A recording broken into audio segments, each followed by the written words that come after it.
Hey guys, we are getting close to the end of the year, and now seems like a great time to look into the future of gaming. We all love games, and let's celebrate it by talking about some I'm personally looking forward to. This list might not have some games you are looking forward to, and that's because this list is entirely subjective and not based on popularity. Some of these games don't have set dates, but all of them have a 2022 release window. They are also not ranked in any specific order. But enough with the introduction, and let's get right into the actual video. I'm going to start off with one of the biggest releases of the next year, and that game is of course Elden Ring. This game has been a myth for quite some time, since we didn't get any news for quite a while, and everyone in the Elden Ring subreddit turned hollow. But at the end of everything, there was a light, and that light was Jeff Keighley. Jeff Keighley broke out of gamer prison and gave us a new trailer for Elden Ring with an actual release date. Now if you don't know what Elden Ring is, I'll tell you that too, of course. Elden Ring is the next game from the fantastic developers From Software, in collaboration with George R.R. Martin, who made the mythology and constructed the world. They are the devs of games like Bloodborne and Dark Souls, and also recent Game of the Year winner Sekiro. Elden Ring will take a lot of elements from all three games. Elden Ring is a fantasy action RPG with combat that From Software are known for. It's essentially a bigger Dark Souls, which is honestly amazing. There is a character creation system in this game as well, with multiple classes, stats and appearances. The world of Elden Ring is much bigger and more open than any of From Software's other games. It features horse riding for the first time, and it even has a day and night cycle. You will be able to experience this amazing world with your friends in co-op. This highly anticipated game is coming to all Xbox consoles, PlayStation 4, PlayStation 5 and PC on February 25th next year.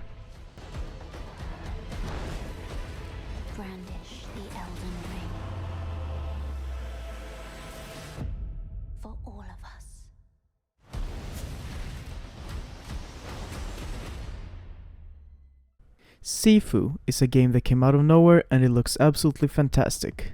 It's a game made by Slowclap, the developers behind the multiplayer martial arts game that came out in 2017, called Absolver. And in Sifu, they are still focused on martial arts, but in a single player format. In Sifu, you play as a young kung fu student on a path of revenge after your family has been murdered. The hunt for the killers will take you to multiple hidden parts of the city, anywhere from the gang-ridden suburbs to corporate towers. In this game, you must adapt to your environment and use it to your advantage. This could be pushing enemies into walls, out of windows, or using throwable objects you can find in the game. The interesting twist to all of this is that every time you die, you actually age. We don't entirely know what this means gameplay-wise, but looking at other kung fu media, it's safe to assume that you'll get stronger with more experience and learn new techniques. But there is a limit to how much you can actually age. This game is coming out February 8th next year on PC, PlayStation 4 and PlayStation 5.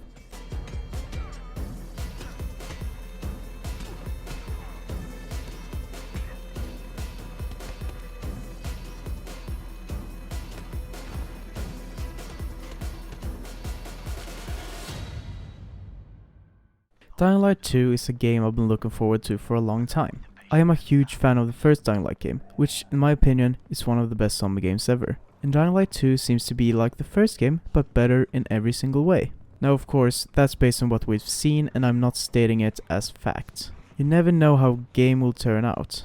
Dying Light 2 is set over 20 years after the first game, and it's said to be the modern Dark Ages. In this open world zombie parkour action game, you'll have to reshape the city based on your choices, and the choices are said to actually have consequences. Just as the first game, it will have satisfying and brutal combat, and also the fantastic and fluent parkour system is coming back.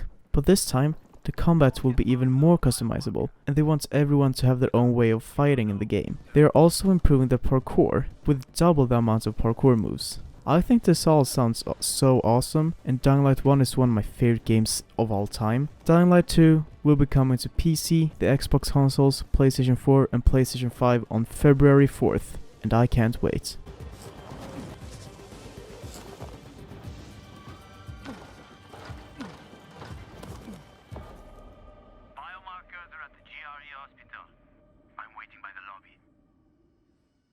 Midnight Fight Express is a smaller game when it comes to most games on this list, but that does not make it any less awesome.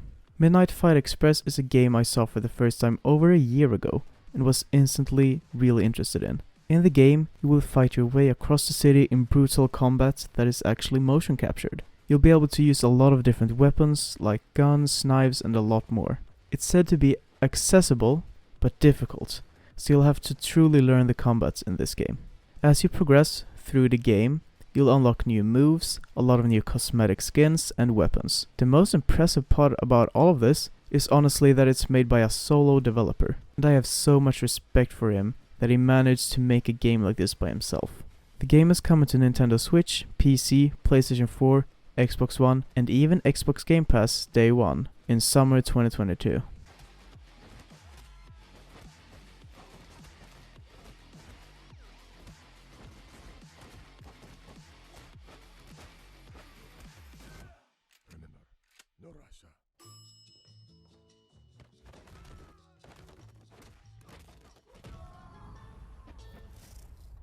Gotham Knights is a new Batman game, but it's not a Batman game.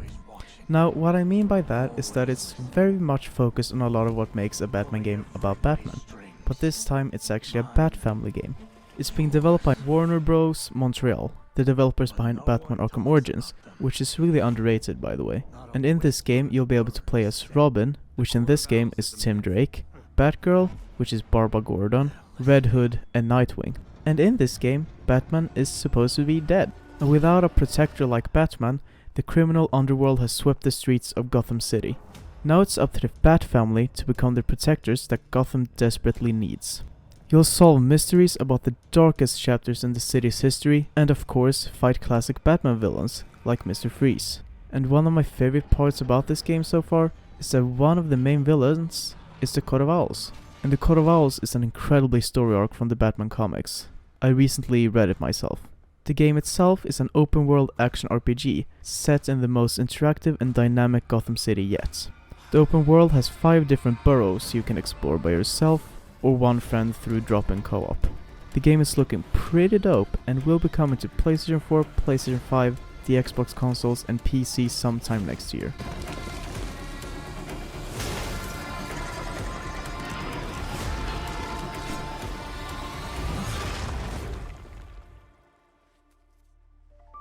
If you really want to go down this rabbit hole, you need to know there's no coming back from it.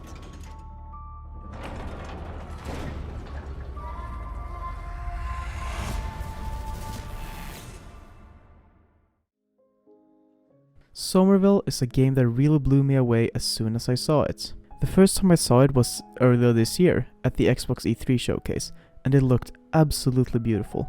These are the experiences I want more of in gaming.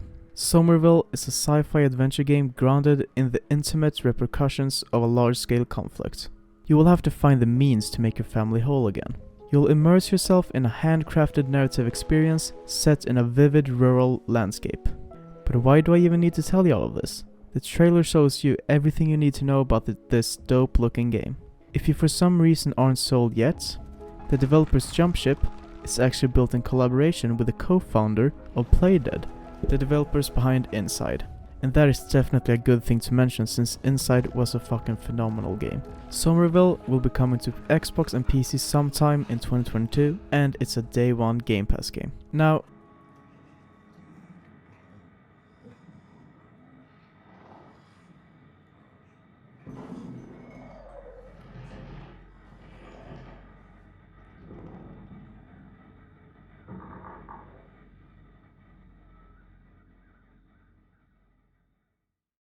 Suicide Squad Kill the Justice League is a game I wasn't sure if I should include in this list. I am looking forward to it, but at the same time, we currently don't have any gameplay. So I'm only basing this on the developers behind it and the information we have so far about the game. The game is being developed by Rocksteady, the creators of the Batman Arkham series, which in my opinion are the best superhero games ever made, even though Spider-Man PlayStation 4 is high up there too. Now, we don't actually know super much about the game, but what we do know is that it's a game about killing the Justice League. If we are actually going to kill every single member or not, is something we don't actually know for sure, but I highly doubt it.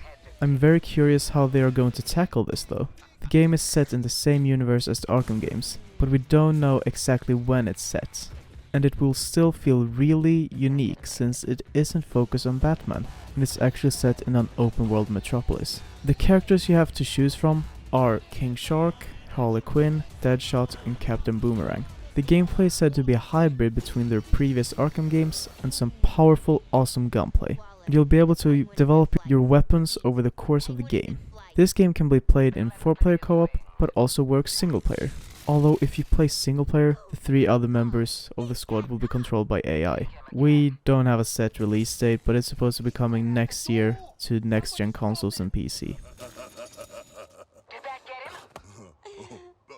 No! It very much did not get him. Waller! Blow up his head!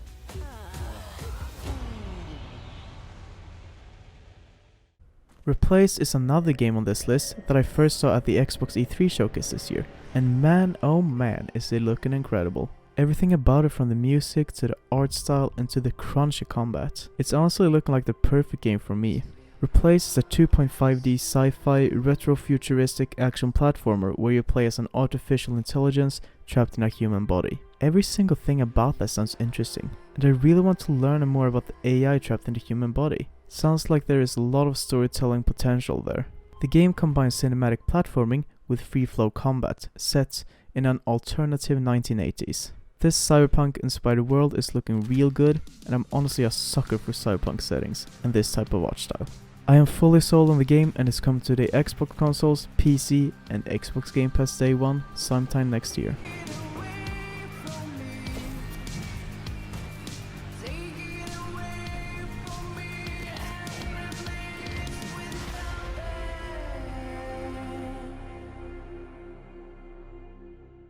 Cult of the Lamb is something that was revealed a little over 2 months ago, and it looks great. The game reminded me a bit of The Binding of Isaac, which honestly might not be a good comparison. I don't really play these types of games, so it's the best comparison I can make. The art style is of course what caught my attention first, but everything else looked great too. In this game you can start your own cult in a land of false prophets and venture out into the diverse and mysterious religions to build a loyal community of woodland worshippers and spread your word to become the one true cult.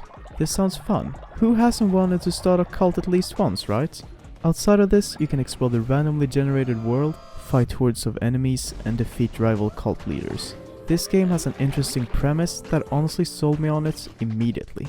And I just have to mention that the soundtrack is absolutely bopping too. The game will be coming to PC and console sometime next year.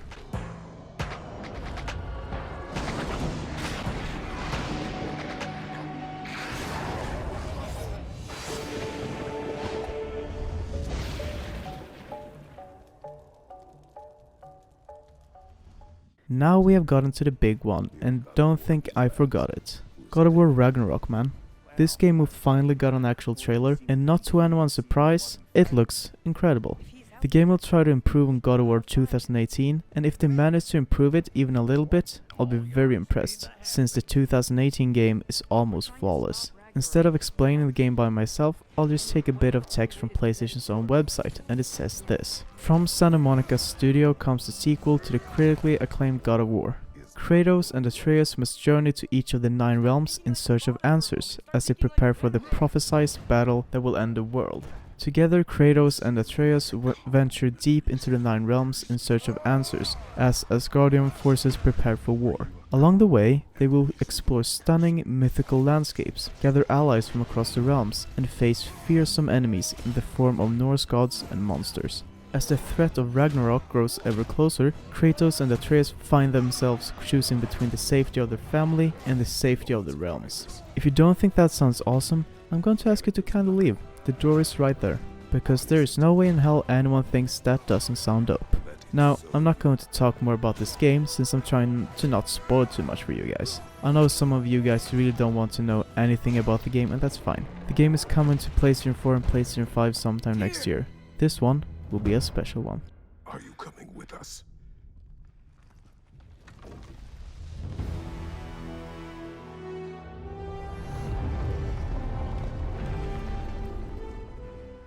Now, this list is supposed to only have 10 games, but since I'm on the topic of God of War, I quickly had to mention that God of War 2018 is finally coming to PC.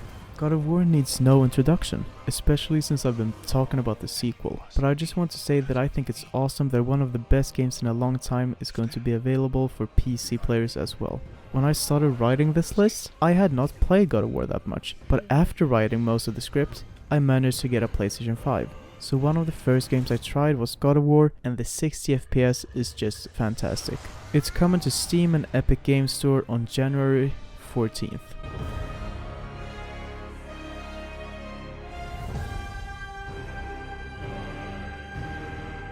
We must be better.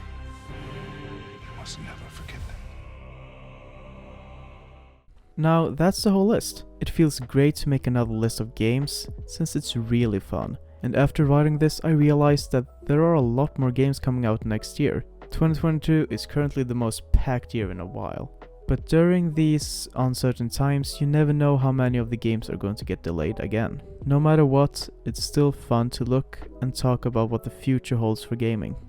Thank you guys so much for watching. If you liked the video, please give it a like, maybe comment something too. I appreciate all feedback, so if there's anything I should do that you think would improve my content, please tell me. And if you're feeling extra generous, maybe even subscribe. Thank you guys so much for supporting me. I can't believe the amount of love and support I get on this channel. Have a great day and goodbye.